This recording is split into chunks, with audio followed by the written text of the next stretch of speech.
अगर कोई आपके पास आकर ये कहता है कि वो एक एथिस्ट है, तो हो सकता है कि आपके माइंड में एक नेगेटिव इमेज आए या फिर आपको बस एक कन्फ्यूजन हो कि कोई भी एथिस्ट कैसे हो सकता है। इसलिए ये ज़रूरी है कि हम समझें कि एथिस्ट होने का मतलब क्या होता है। जब कोई आके आपको कहता है कि वो एक एथिस्ट है, तो वो आपसे क्या कहने की कोशिश कर रहा है। उसी के साथ साथ शायद हमें ये भी समझना चाहिए कि एक एथिस्ट होने में और एक एग्नोस्टिक होने में क्या डिफरेंस है, या फिर ये दोनों टर्म सेम है। आज हम इसी कन्फ्यूजन को दूर करने की कोशिश करेंगे और समझने की कोशिश करेंगे कि एक एथिस्ट कौन होता है।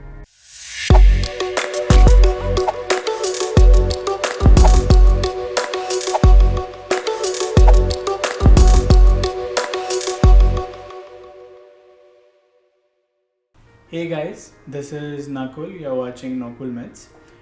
आज के इस वीडियो में हम समझने की कोशिश करेंगे कि एथिस्ट कौन होते हैं, एथिज़म और एग्नोस्टिसिज्म में क्या डिफरेंस है, एथिस्ट क्यों भगवान में भरोसा नहीं रखते, और एथिस्ट लोगों के बारे में जो कॉमन मिसकंसेप्शंस हैं हम उनके बारे में भी थोड़ा जानने की कोशिश करेंगे।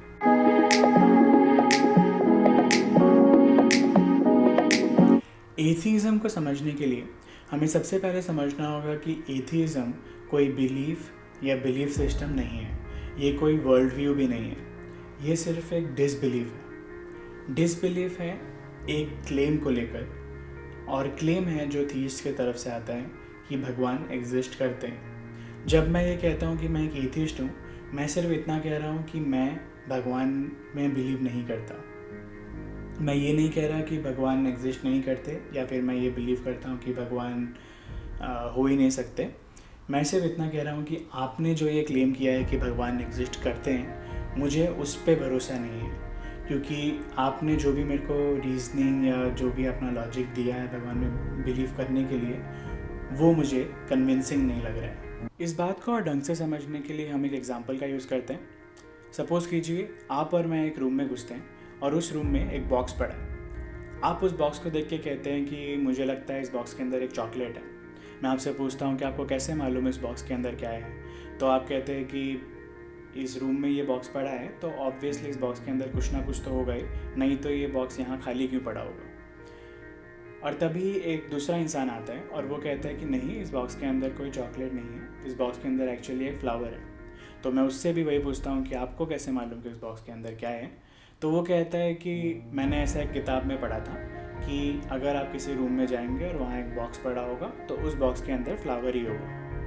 पर तभी एक तीसरा इंसान आता है और वो कहता है कि ना, इस बॉक्स के अंदर ना तो कोई फ्लावर है ना कोई चॉकलेट, इस बॉक्स के अंदर एक्चुअली एक और बॉक्स है, और ऐसा उसे इसलिए मालूम है क्योंकि उसके पेरेंट्स ने उसे बताया और उसके ख़ानदान में बहुत टाइम से ये बात को माना जाता है। तो मैं इन तीनों के क्लेम्स को सुनता हूँ और मुझे इन तीनों में से कोई भी कन्विंसिंग नहीं लगता, कोई भी रीज़न रीज़नेबल नहीं लगता। तो इसलिए मैं सिंपली ये कहता हूँ कि मुझे नहीं मालूम इस बॉक्स के अंदर क्या है, और जब तक मेरे पास या आपके पास कोई एक ढंग का तरीका नहीं आ जाता जिससे हम दोनों ये साबित कर दें या पता लगा लें कि इस बॉक्स के अंदर एक्चुअली क्या है, तब तक मैं इस बॉक्स को लेके एग्नोस्टिक हूँ।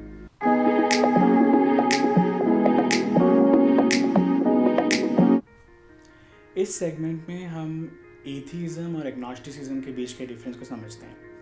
एग्नोस्टिसिज्म एक नॉलेज बेस्ड क्लेम है, यानी कि जब आप किसी भी चीज़ को लेकर उसकी नॉलेज के बारे में बात करते हैं तो आप कोई नॉस्टिक या एग्नोस्टिक क्लेम कर रहे होते हैं। जैसे कि अगर हम उस बॉक्स का एग्जांपल उठाएं, तो जो लोग कह रहे हैं कि उन्हें मालूम है कि उस बॉक्स के अंदर क्या है, उनको इस चीज़ की नॉलेज है कि उस बॉक्स के अंदर क्या है, वो एक नॉस्टिक क्लेम कर रहे हैं। और जो लोग कह रहे हैं कि उन्हें नहीं पता कि उस बॉक्स के अंदर क्या है, उन्हें नॉलेज नहीं है उस बॉक्स के अंदर क्या है, वो एक एग्नोस्टिक क्लेम कर रहे हैं। तो अगर आप इसी सेम चीज़ को उठाकर भगवान के कॉन्टेक्स्ट में देखने की कोशिश करें, तो जो लोग खुद को एग्नोस्टिक बुलाते हैं वो ये कह रहे हैं कि उन्हें नहीं पता, उन्हें नॉलेज नहीं है कि भगवान एग्जिस्ट करते हैं कि नहीं। ऑन द अदर साइड, अगर हम एथिज़म के बारे में बात करते हैं, तो एथिज़म एक बिलीफ बेस्ड पोजीशन है। जो लोग बिलीव करते हैं कि भगवान एग्जिस्ट करते हैं वो खुद को थीस्ट बुलाते हैं, और जो लोग बिलीव नहीं करते वो खुद को एथिस्ट बुलाते हैं। तो यानी कि एग्नोस्टिसिज्म एक नॉलेज बेस्ड पोजीशन है और एथिज्म एक बिलीफ बेस्ड पोजीशन है। मैं खुद को एग्नोस्टिक एथिस्ट बुलाता हूँ। यानी कि अगर आप मुझसे पूछेंगे कि क्या मुझे नॉलेज है भगवान के होने की या ना होने की, तो मैं कहूँगा मुझे नहीं पता, मुझे नॉलेज नहीं है, इसलिए मैं भगवान को लेकर एग्नोस्टिक हूँ। फिर अगर आप मुझसे पूछेंगे कि क्या मैं बिलीव करता हूँ कि भगवान है कि नहीं, तो मैं कहूँगा कि क्योंकि मुझे नॉलेज नहीं है, क्योंकि मैं एग्नोस्टिक हूँ, इसलिए मैं बिलीव भी नहीं कर सकता कि भगवान है, इसलिए मैं एथिस्ट हूँ। On the other side there are also people जो खुद को एग्नोस्टिक थीस्ट बुलाते हैं, यानी कि वो कहते हैं कि उन्हें नॉलेज तो नहीं है कि भगवान है या नहीं, बट फिर भी अपने कोई पर्सनल या इमोशनल रीजंस की वजह से वो बिलीव करते हैं कि भगवान है। तो यानी कि वो नॉलेज के क्लेम पर एग्नोस्टिक हैं, बट फिर भी वो बिलीव करते हैं, तो वो थीस्ट हैं, इसलिए वो एग्नोस्टिक थीस्ट हैं। अब हम आ चुके हैं इस वीडियो के लास्ट पार्ट में। यहाँ हम एथिज्म से रिलेटेड कुछ कॉमन मिसकंसेप्शंस के बारे में बात करेंगे, यानी कि सोसाइटी में एथिस्ट को लेके जो कुछ गलत धारणाएं हैं उनके बारे में बात करेंगे। सबसे पहला मिसकंसेप्शन ये है कि एथिज्म एक बिलीफ सिस्टम या फिर एक रिलीजन की तरह ही होता है, और ये बिल्कुल ही गलत है, क्योंकि एथिज्म एक बिलीफ नहीं है, वो एक्चुअली एक लैक ऑफ बिलीफ है। यानी कि जब कोई कहता है कि वो एक एथिस्ट है, उससे आपको उनके बारे में सिर्फ और सिर्फ एक ही बात पता चलती है कि वो भगवान पे बिलीव नहीं करते। उसके अलावा वो मॉरल हैं या इमॉरल, वो साइंस में बिलीव करते हैं कि नहीं, वो इवोल्यूशन में बिलीव करते हैं कि नहीं करते हैं, वो लेफ्ट विंग पॉलिटिक्स को फॉलो करते हैं या राइट विंग पॉलिटिक्स को फॉलो करते हैं, ये सारी बातें आपको उनके बारे में कुछ नहीं पता चलती। सिर्फ और सिर्फ यही कि वो भगवान पे बिलीव नहीं करते, इसलिए हर एथिस्ट अलग होता है।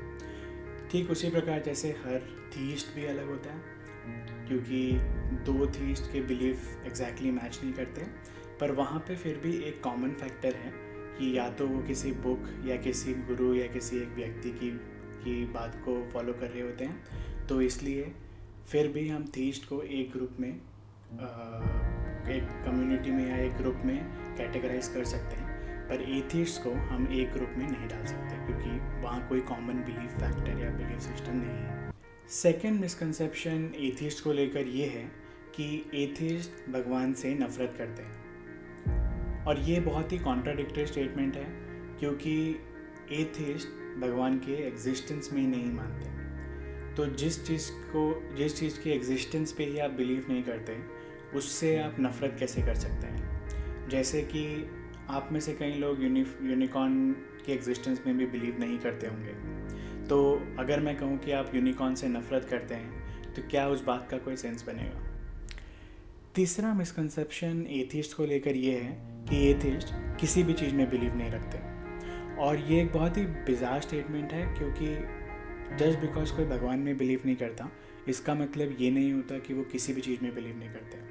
और इस बात को हम एक छोटे से थॉट एक्सपेरिमेंट से समझ सकते हैं कि अगर जो बिलीवर्स हैं उनको कल को ये पता चलता है या किसी तरह ये प्रूव हो जाता है कि भगवान एग्जिस्ट नहीं करते, तो क्या उससे उनकी लाइफ में जो बाकी बिलीव्स हैं वो भी डिस्प्रूव हो जाएंगे? ऐसा तो नहीं है। तो यानी कि किसी के बिलीफ या गॉड में बिलीफ या डिसबिलीव करने से उनके लाइफ के जो बाकी बिलीव्स हैं उन पे कोई इम्पैक्ट नहीं पड़ता।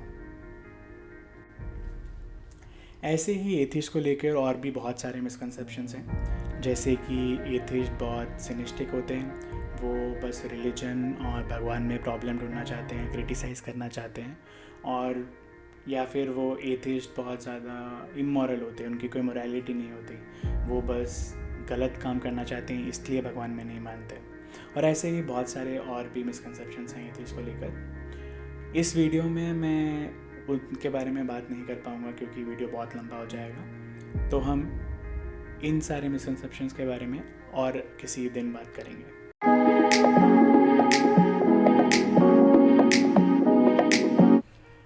आज की वीडियो के लिए इतना ही।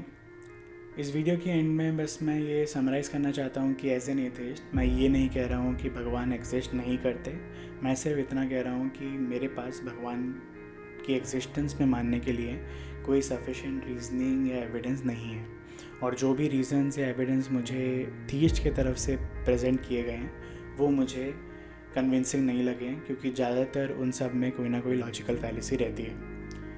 अगर आपको लगता है कि आपके पास कोई एक ऐसा रीज़न या कोई एक एविडेंस है भगवान में मानने के लिए जो कि अनडिनाइबल है या फिर साइंटिफिक है, तो प्लीज़ मुझे कमेंट सेक्शन में बताइए। और अगर आपको मेरी ये वीडियो अच्छी लगी तो प्लीज़ लाइक कीजिए, सब्सक्राइब कीजिए। जल्द मिलेंगे अगली वीडियो में, तब तक के लिए स्टे स्केप्टिकल।